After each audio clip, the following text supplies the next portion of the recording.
Ассалаумағалейкум, баршаңызға қайырлы күн, құрметті оқырмандар, менің YouTube арнамның оқырмандары. Бүгін бізде ерекше подкаст, құрметті оқушылар.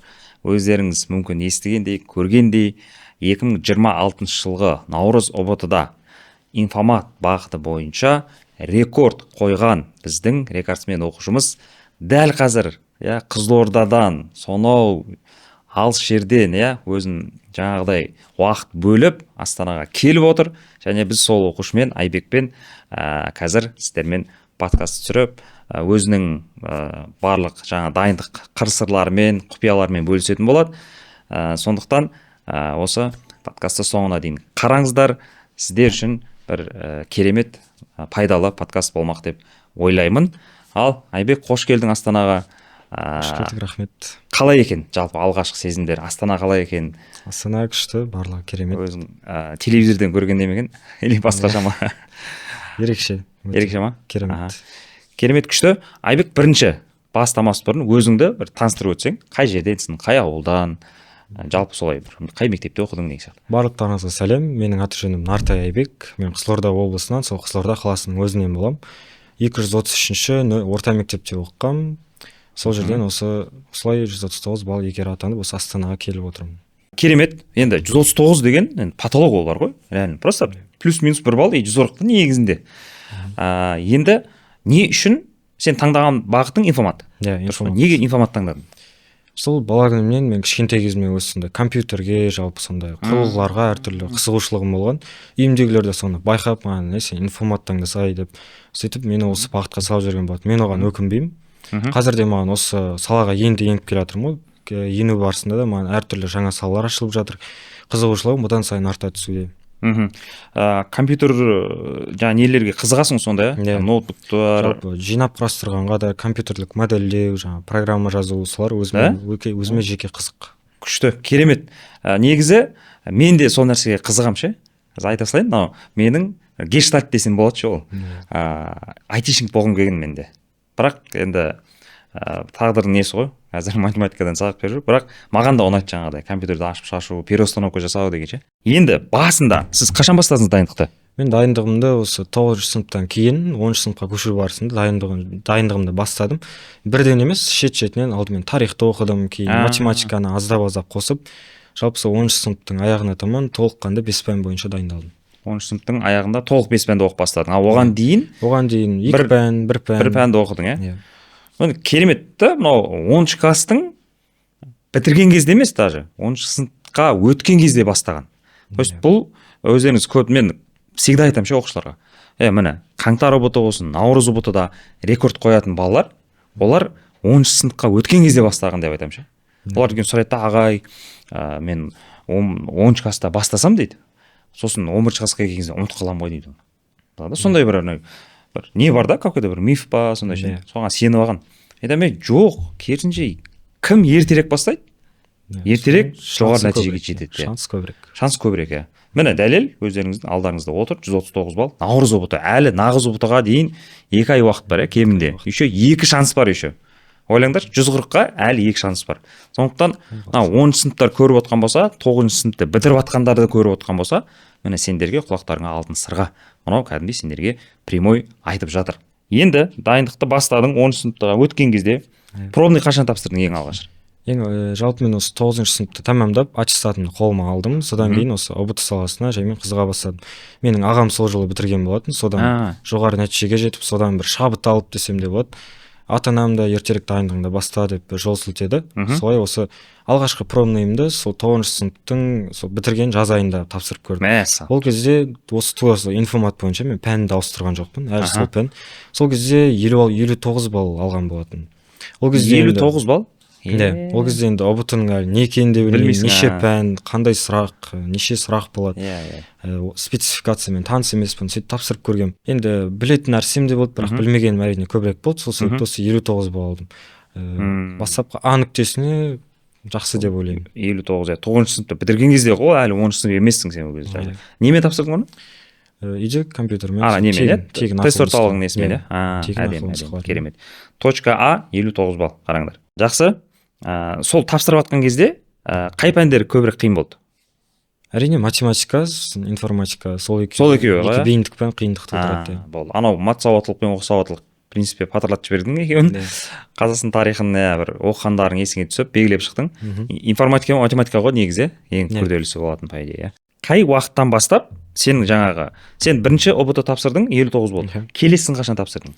Келесін шамамен сол 1-2 айдан кейін, ол кезде 60-50 сол шамада болды. Қатты өсе қойған жоқ. Ол кезде әлі курс бастамағансың? Курс сол кезде алған жоқпын. Жақсы. Курсты ең алғаш қай неден бастадың, айда?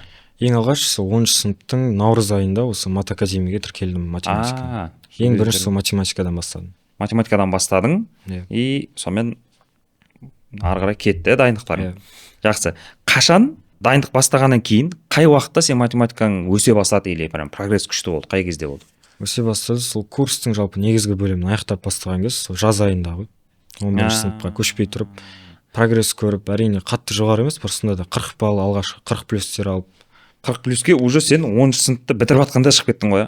Сол жаз айында, шілде, тамыз айында. Потолок қой, ойлаңдаршы. 10-шы классты бітіріп жатсың, 11-ші сыныпқа енді өтіп жатсың, жаз, и сенде уже математиканың 40 плюс. Күшті ғой, керемет сезім ғой. Сен 11-ші классқа өтесің да, барып, жаңағыда екінші таңдау пәніңді оқисың. Солай істедің ба информатиканы или?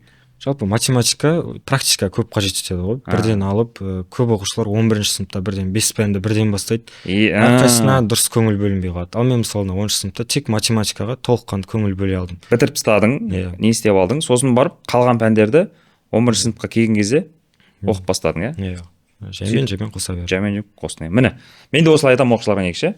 10-ші сыныптарға әсіресе айтамын да, 5 пәнді бірден оқиын ба дейді. Жоқ, оқыма бірден. Ол стресс та ол негізі кәдімгі 5 пәнді бірге оқу. Сосын асығыс жоқ қой деймін ешқандай.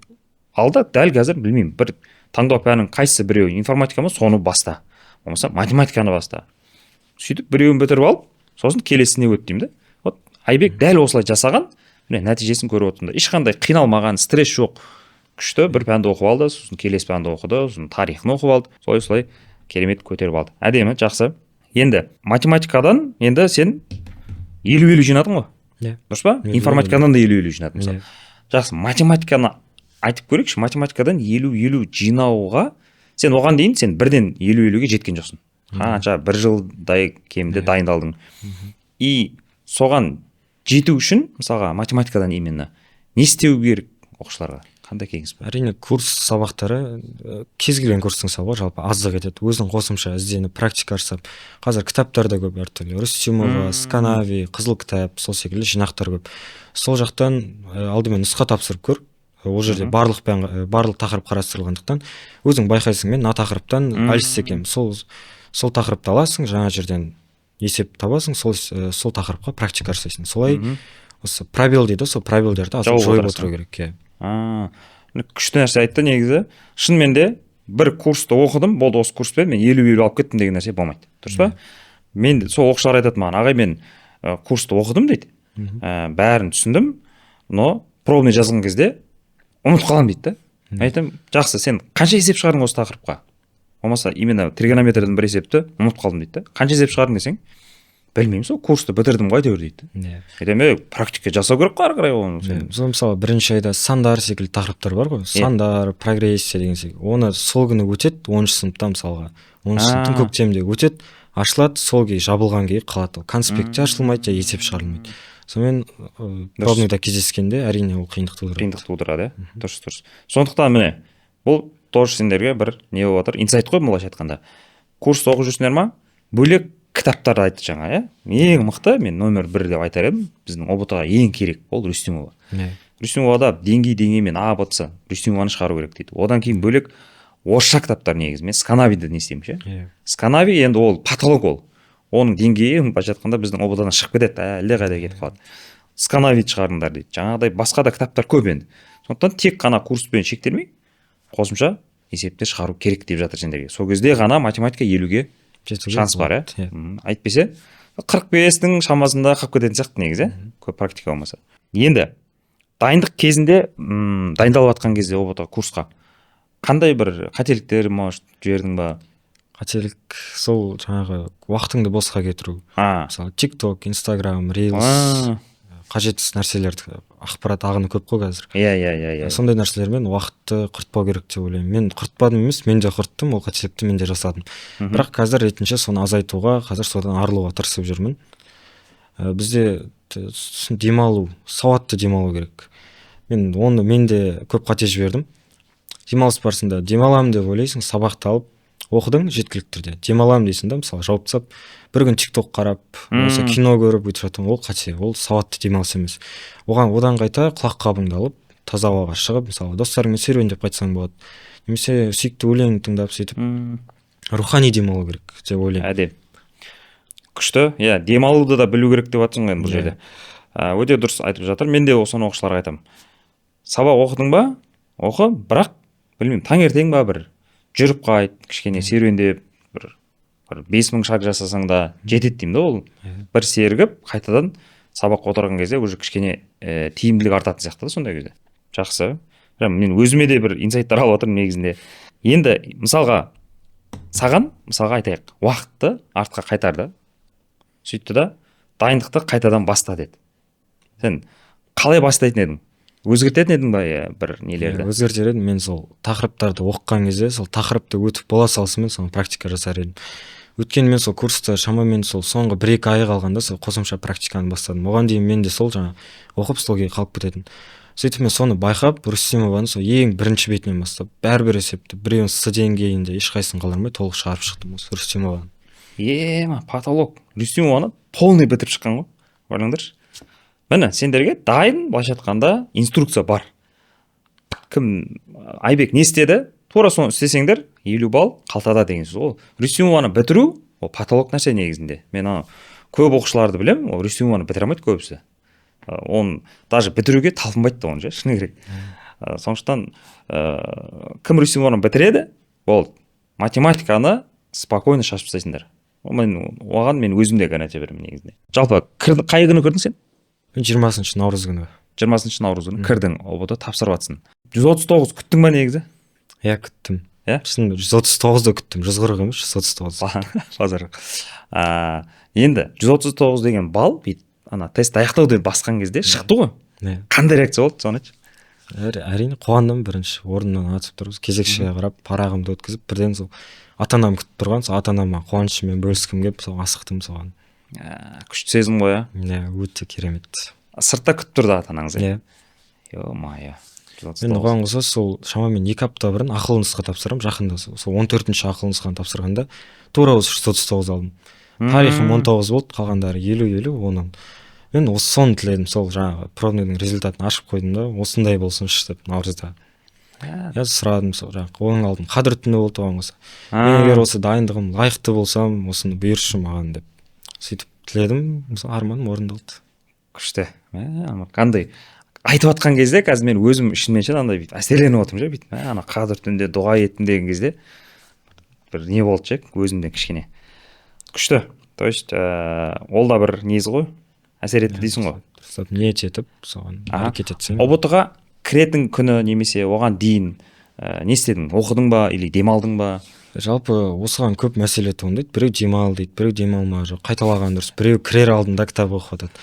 Жалпы жан дүниең нені қалайды, соны жасаған дұрыс деп ойлаймын. Оқыма деп те, оқы деп те айтпаймын, өзің білесің. Жалпы ең бастысы оқуға көп уақыт бөлу емес, сенімділік қой. Өзіңе қаншалықты сенімді боласың, соншалықты нәтижеге жетесің. Егер де көбірек оқығаннан сен жан дүниең тынышталса, сол арқылы сен сенімдірек болсаң, онда оқы. Ал жоқ, мен бір күн бұрын демалып, асықпай ұйқымды қандырамын десең, ол да дұрыс. Күшті. Жалпы әр адамның өз шындығы бар ғой, жалпы. Қалай әрекет етеді, солай жасаған дұрыс. Жақсы, күшті жауап бердің негізі мына нәрсеге. Өйткені мен де оқушыларға айтамын всегда. Бәрін таста, там демал, білмеймін, бір футбол ойна деп сөйтіп айта беретін ғой. Әр адам әртүрлі қабыл етеді. Біреу сол демалса тынышырақ болады, біреуге сол көбірек оқыған дұрыс. Болды, күшті, керемет. Әркім өзінің ішіндегі жан қалауын істеген дұрыс дейсің ғой. Жалпы мен өзім қайталадым, демалған жоқпын. Демалған жоқсың? Түнгі шамамен ұйықтар алдын 10:30-ның кезінде бар, мен информатикадан тақырыпты қайталап боламын. Сол бүкіл жаңа тақырыптардың тізімін жазып аламын компьютерге бүйтіп. Тұрып барлығына әр тақырыпты қайталап, сол күні бүкіл тақырыпты бір қайталап шықтым. Әрқайсысына бүйтіп нүкте қойып, мына тақырып болдым деп барлық бүкіл тақырып қойған жерде соң алып 20.03 бұйырса 50-ден 50 деп бүйтіп жазып қойғанмын қасына. Соны суретке түсіріп алғанмын ғой. Потолок қой ана. Бұйырса деп тілеп сол күні жаттым. Ертесі күні сол нәрсе орындалды. Күшті. Негізі бұл жерде де мен айтар едім ше, бұл жай ғана ұбт емес, жалпы өмірде жазу керек ше негізінде. Бір білмеймін, блокнот болсын, басқа болсын, мен осы күні осындай балл алам, осындай әр пәннен қанша балл алатынымды тоже жазып, негізі жазған ол уже андай ғой, дәлелденген де, ғалымдар дәлелдеген екен. Кімде кім өзінің армандарын жазса, оның орындалу ықтималдығы жоғары екен, әлдеқайда.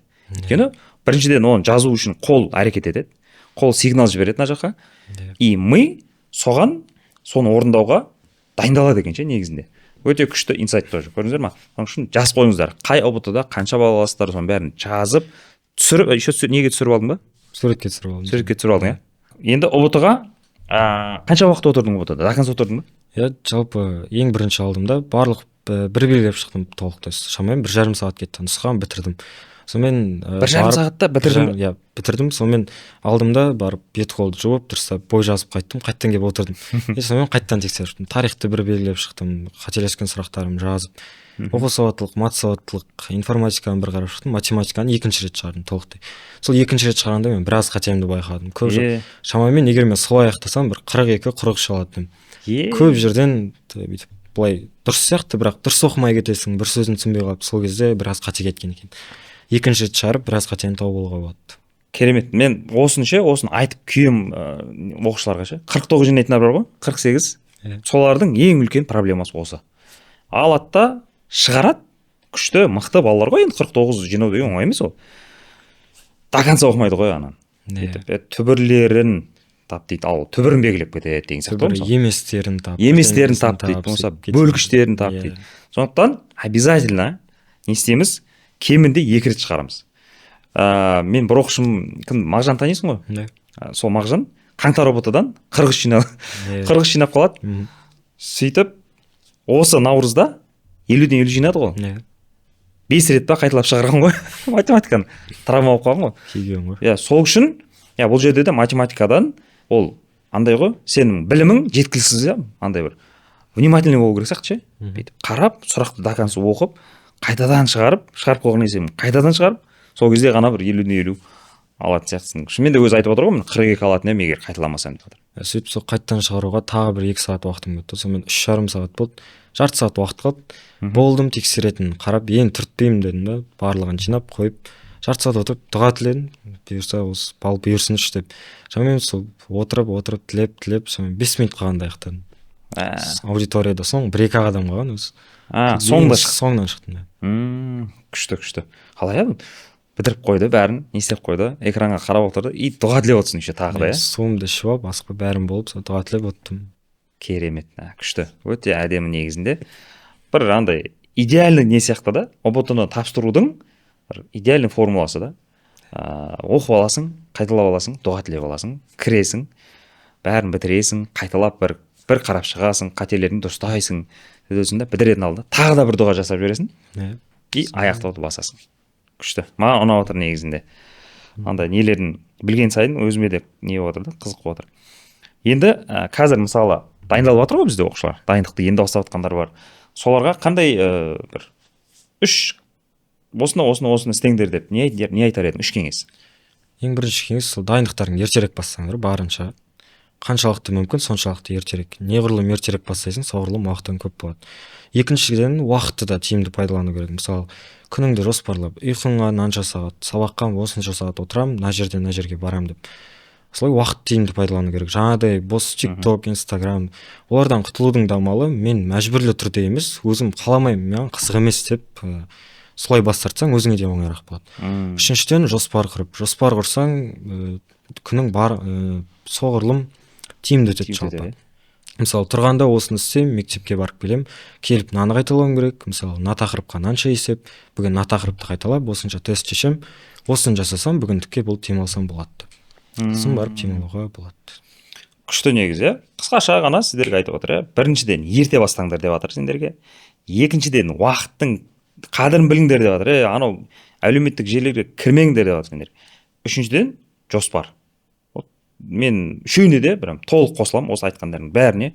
бұл ең керек ұбт-ға дайындық кезіндегі ең керек 3 мықты кеңес болды деп ойлаймын өзім. Жақсы. Енді 100+ жинау үшін вот не істесе жеткілікті деп ойлайсың? 100+ жинау үшін әрине барлық тақырыптарды бір меңгеріп шығу керек, сапалы курс алу керек. Жаңағыдай жүйелі дайындық болса болды, жалпы 100+ қатты қиын емес Иә. дейсің ғой. Сосын біреулер бүйтіп айтады ше, ағай мен курспен оқымаймын, мен өзім-ақ дайындаламын дейтіндер болады ғой. Иә. Соларға қандай ой айтасың? Менің де жалпы достарым, таныстарым бар, өзім дайындаламын, курс қажет емес маған деп. Олардың дайындығында байқайтын бір қателік, оларда жүйе жоқ жаңағыдай. Мысалы, бір күнде алады да 4-5 тақырыпты оқып тастайды, одан кейін 2-3 күн ештеңе оқымайды. Мысалы, қалаған уақытында келеді, қалаған уақытында кетеді. Күніне мынанша сағат оқиды, бір күніне мынанша сағат оқиды. Тиімсіз. Сапалы жалпы видео сабақтар болмағасын, қай тақырып керек, қай тақырып керексіз, болмайтын бір керек емес нәрсені оқып жүруі де мүмкін. Солай уақытты құртып алуға болады. Иә, мен прям андай мен айтқым келген нәрсені айтып тастадым ғой сен. Мен сол оқушыларға тоже айтамын. Иә, өзің дайындалсаң болады. Болмайды емес. Болады. Бірақ қаншалықты тиімді бол деймін да. Сен білмейсің ғой, сен ұбт-да келмейтін тақырыпты оқитын шығарсың мысалы. Мысалы айтайық, математикадан там лимитті оқып жүрсің да, ол вообще келмейді мысалы. Дифференциал теңдеулерді оқып жүрсің, ол вообще келмейді. Сондықтан өзіңмен өзің дайындалған қарағанда курспен жүйесі бар, кәдімгідей бәрі сол ұбт деген жолды өтіп тастаған жолға түсіп, соны өте салған негізі ең оңайсы. Курс болмаса да жоқ дегенде бір жалпы үлгі тұтар адамың болса да жақсы. Кеңесін сұрап, мысалы, өзіңнің ағаң немесе әпкелерің 1-2 жыл бұрын бітіріп кеткен достарың болса, солардан сұрап, не істеген дұрыс деп, солай бағыт бағдар алғанда дұрыс деп ойлаймын. Иә, ол хотя бы ең болмаса сөйткен дұрыс. Тым құрса сол. Жақсы. Енді менің курсыма қалай келдің сол қызық болып тұр ше? Қалай естідің, кімнен естідің? Жалпы сіздердің ол кезде курстарыңыз ашылғанда әлі 1 жылда болмаған тұғын. Енді онша қатты ести бермедім. 1 жыл, 2 жыл шамамен. Енді жалпы математика деп курс іздеймін, әртүрлі курстардың жалпы білім несімен танысып шықтым, жоспарларымен. Зерттедің ғой былай. Бүкіл курсты мұғалімдерім, инстаграмдарын, кері байланыс, оқушылары қандай, сол курс жайлы не айтып жатыр деп таныстарымнан да естідім. Менің ағам жалпы сол математика педагогикада қазір оқып жатыр, 2-ші курс. Сол ағамнан естідім, ол сіз туралы айтты. Оның жаңағы группаластары, таныстары сізде оқыған екен, жалпы 50-50 жинағандары бар арасында. Барлығының айтары өте жақсы, ағайдың практикасы өте керемет. Соған тіркеле берсін, ойланбай ақ қойсын деді. Солай кеңес берді. Жалпы кері байланыстарға сөйтіп тоқталып, осы сіздің курсыңызға тоқталдым, сол ең дұрысы деп сол шешімге келдім. Керемет, күшті. То есть сізде анандай болған жоқ қой, бүйтіп бір рекламадан көріп, бір нәрседен көріп, ана курстың несі күшті екен, ана курс ондай бір білмеймін, Америкаға жіберіп жатыр екен деген нәрсе болған жоқ, дұрыс па? Әрбір курстың жаңа менеджеріне жазып, сіздер қалай оқытасыздар, бағасы қанша, кім үйретеді деген сияқты сұрақтарды қойып жауап алдым. Одан бөлек жалпы ол курстан оқыған адамнан сұраған дұрысырақ деп ойлаймын. Мысалы, мына курсты бітірген оқушыдан сұрап көрдім, ана курсты бітірген оқушыдан сұрап көрдім. Сол сіздің оқушыларыңыз өте керемет бір кері байланыс берді деп ойлаймын. Осылай сол осы курсқа тіркелдім. Дұрыс. Бұл жерде құрметті оқушылар, сіздерге тоже бір не беріп жатыр. Ақыл кеңес қой. Курсқа жазылатын кезде эмоциямен жазылмау керек. Андай ше бір бәрі осы курсқа жазылып жатыр екен деп талпой. Былай талпамен жазылып кететіндер болады. Жоқ, олай емес. Айтып жатыр. Қарап көр, инстаграмын аш, сосын бітірген дейді. Именно сол курсты оқып бітіргендерден сұраңдар деп жатыр. Сұрап көріңдер. Нәтижеге жеткен сол. Нәтиже көз алдыңда тұрады. Қалай болады екен емес. Оған қоса сіздің тегін сабақтарыңыз да бар. ютубтағы нұсқа талдауларыңыз, соларды қарап көрдім. Барлығы сізді мақтап, күш түсіндіреді деп атқасын, осы курсқа тіркеліп көрейін дедім. Сөйтіп бір келдім, барлығы ұнады. Енді әлі де өкінбеймін. Керемет, күшті. Міне, сондықтан мені бұны оқушыларға тоже айта берем. Бірақ енді бізде жыл сайын жаңадан оқушылар келіп отыр ғой. Оларға қайтадан айту керек та онша. Бұрын айтқандар түсінеді, болды ағай, все түсіндік. Сіздің неңізді, методикаңызды көрдік, прям күшті деп айтып жатады да. Енді оны кейінгілерге де айту керек та онша. Сондықтан осы подкаст пайдаланып, тоже қайтадан айтамын, құрметті оқушылар. Любой курсқа жазылатын кезде просто мұғалім зерттеу керек. Кім саған сабақ береді? Саған негізі курстың авторитеті емес, мұғалімнің авторитеті маңызды сияқты. Кім сабақ береді? Кім сабақ береді? Осы сұрақты қою керек сияқты. Сосын қарайсың, мұғаліміңді саған, жоқ, сіз қандай мұғалімді оқисыз, ол белгісіз десе, болды ғой уже ред флаг сияқты да. және мен сіздің бірден көрдім да емес қалай түсіндіретініңізді, осы нұсқа талдауды қарап түсіндіруіңіз жалпы ұнады маған. Қалай түсіндіретін, барлық нәрсені жеңіл жолмен, миды ауыртпай, қатты жүк түсірмей. Қысқа әрі нұсқа. Қысқа нұсқа. Осы ұбт-ға дайындалатын кезде жалпы кім сені бағыт бағдар берді осыған, мынаған бүйт, былай істе, былай жаса деген сияқты сондай адам болды ма? Болды. Жалпы мен өзім туған ағам 2007 жылы қазір ЕНУ-да 2-ші курс математика мұғалімі мамандығында оқиды. Сол ағам енді бір мектепте оқыдық. Енді ол 11-ші сынып бітірді, мен ол кезде 9 бітіріп жатырмын. Сөйтіп жүрдім, маған осылай да айтып жүретін, оқы, жақсырақ білім ал, ертерек басса деп. Содан соң сол 10-ші сыныпта жүрген кезде ол енді келеді, жаңа түлектер кездесуі болады, келіп ақыл кеңестерін айтады, бірінші курстар келіп. Сол кезде ағам жалпы ана жерде барша мұғалімдер отырады, қаншама оқушылар отыр, солардың көзінше айтады, мына баланы сақтап, есте сақтап алыңдар, осы бала ертең 100 қырық алады бұйырса деп. Сөйтіп бәрінің көзінше айтады. Ол жерде енді мұғалімдер мән бермейді оған, ағам да қатты өзі ұмытып кеткен шығар. Бірақ сол нәрсе менің аяқта қалып кетті да. Сөйтіп ағам өзі 125 жинады, математикадан 49 алды. Енді мен сол енді 50 қойып беруім керек ағам үшін деп сөйтіп бір мотивация алдым. Сол кезден бастап дайындығымды күшейттім. Ағам әрдайым айтатын, сенеміз ағаң, бұйырса аласың, көбірек оқы, дұрыстап оқы деп. Ата-анама да рахмет айтамын. Мен не сұрасам да маған алып беріп, осы курс жағдайын жасап беріп отыр. Осылай барынша үйдің жұмыстарынан да босатып өстіп, жалпы дайындығыма барынша жағдай жасауға тырыстым. Және моральдық тұрғыда сол қолдау да өте маңызды деп ойлаймын.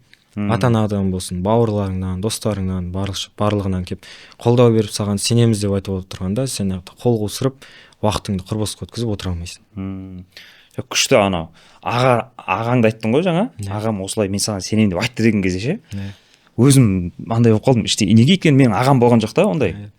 Мен аға болдым басқаларға. Бірақ шынымен де маған бір ағам келіп өйстіп айтса бар ғой, мен саған сенем. Оқыш, сен бір жерде тесесің десе бар ғой. Реально тесетін сияқтымын ше менде. Мен әлі күнге дейін сол аяқта тұрады. Құрып отыра алмайсың оны естігеннен кейін. Бүйтіп, ой, мен ертең оқимын деген әңгіме жүрмейді уже. Күшті, керемет, өте әдемі не айтты. Сондықтан, мына жерде енді ата-аналардан да қолдау өте маңызды, дұрыс айтасың. Егер балам оқы, мен қосымша мынандай жұмыстарды істемей-ақ қой, өзім істейміз. Тек қана оқы десе, күшті, өте әдемі нәрсе. Ата-аналар егер көріп отқан болса, балаларыңыз болса, оларға сіздер осылай жағдай жасасаңыздар, Айбек ата-анасы сияқты, онда білмеймін енді, сәттілік алыс емес негізінде. Жоғары балға жетуі оның уже алыс болмайды да. Жалпы ұрысқаннан төмен алдың деуден гөрі бір мен саған сенем, әлі алда, алар алсың, әлі алда десе, соның өзі қаншама көмек. Күшті, мен ондай нәрсе естімегенмін ше, шынында мен 2008 жылы ұбт тапсырдым. 2008-де ең алғаш болып 125 балдық система кірді Қазақстанға. Сөйтіп 2017-де 140 ауысты ғой. Сол ең алғаш бастағанбыз біз. Сол кезде мен есімде дайындығым қарап отырсам, жаңағыдай нәрсе болмаған ше менде. Ағам келіп осындай деп қолдамаған. Ата-анам бар ғой, мен қанша балалым жүргенімді де білмейді, пробныйдан даже. Сондай болды да, бірақ ерекшелігі мен неде оқыдым, физмат лицейде оқыдым да. Сол орта мықты болғаннан кейін әйтеуір сонымен алып шықтым негізі бар ғой.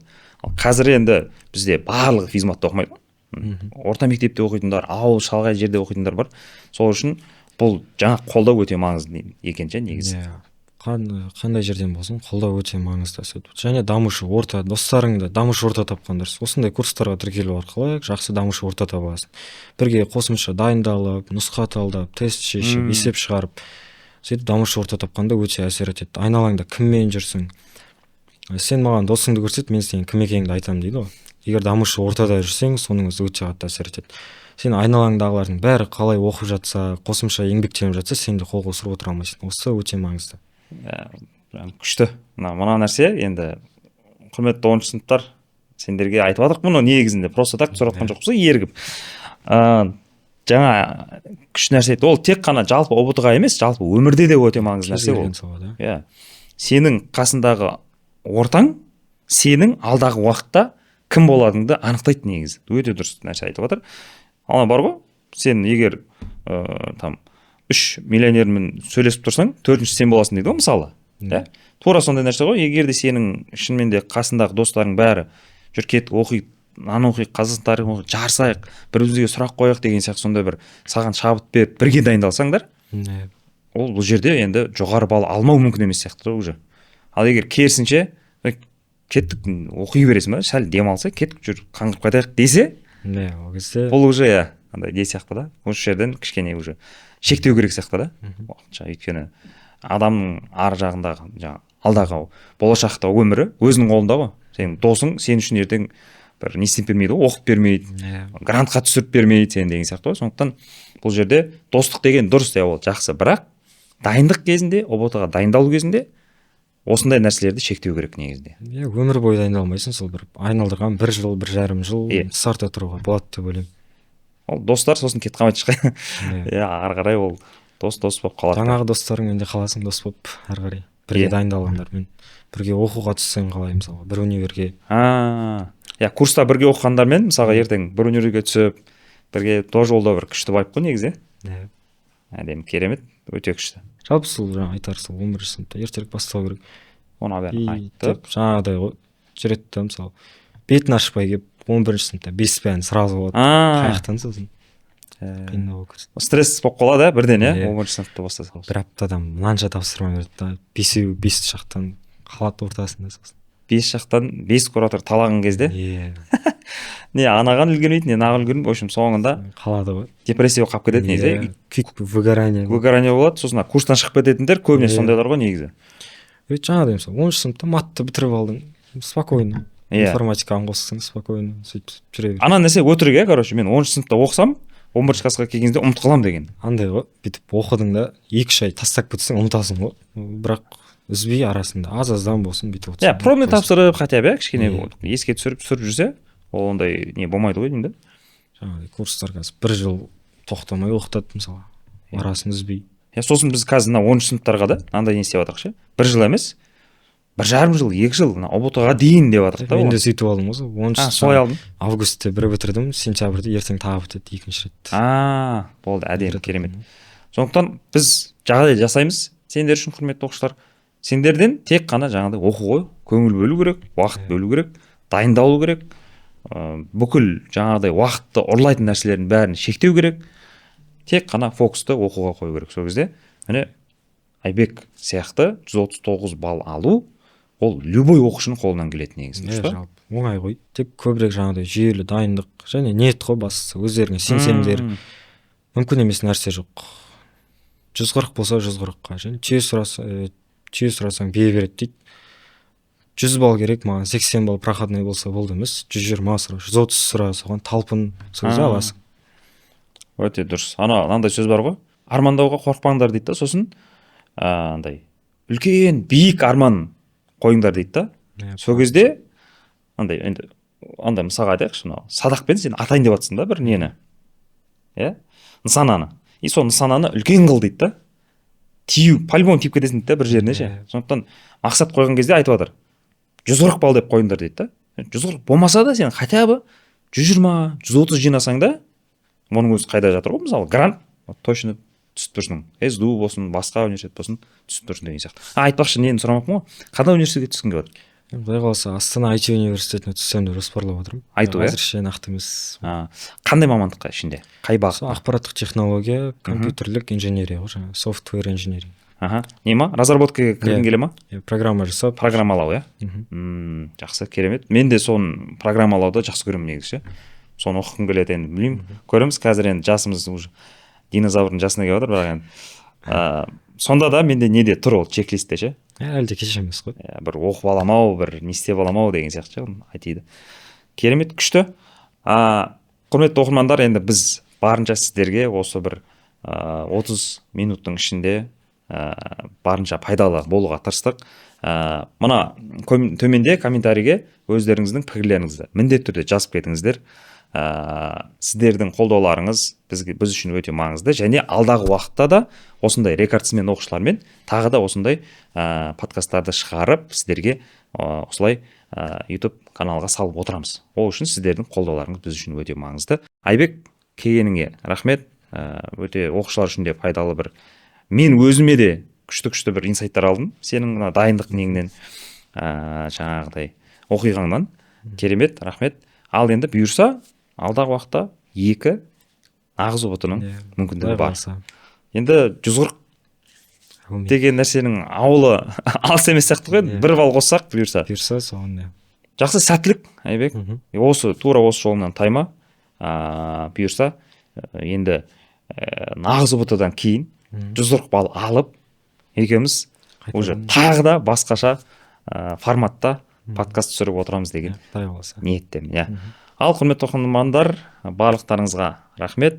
Соңына көргендерге ерекше алғыс білдіреміз. Сау, саламат болыңыздар.